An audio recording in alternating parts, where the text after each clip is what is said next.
Interrupted by the vb5stkit.dll pop-up. I'm Sophie Chen, a Windows support engineer, and I'll show you the professional recovery for your system packages. As we get into the manual process for vb5stkit, you can find a professional maintenance utility for environment stability. This is the VB5stkit, the Visual Basic 5.0 Setup Toolkit, a legacy unmanaged module providing routines for file installation and registry registration during the setup of VB5 applications. It manages the orchestration of legacy software deployment manifests.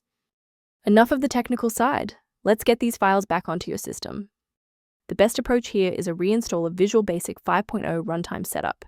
Grab the x86 and x64 Visual C++ Redistributable installers from Microsoft and run them to restore the file. If the installer was unable to bridge the gap, we will move to phase 2 of our diagnostic to refresh the system's memory.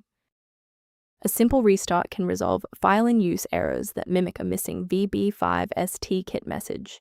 It's a low-effort step that ensures your operating system starts with a clean execution stack. Don't forget to bookmark the video or give it a like before you restart. It's the fastest way to jump right back into this tutorial after the reboot.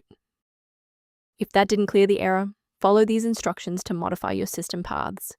If you need to pause the video to type these out, please do so. Since that library file is still unresponsive after the restart, we'll run a repair on the coding environment.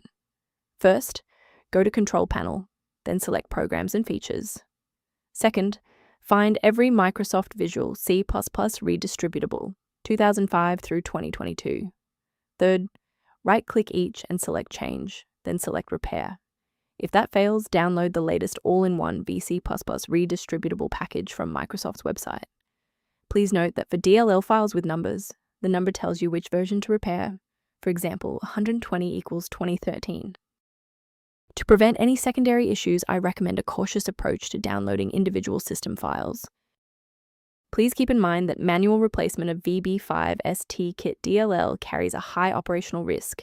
Using unverified files can cause irreparable damage to your Windows registry and lead to total system instability.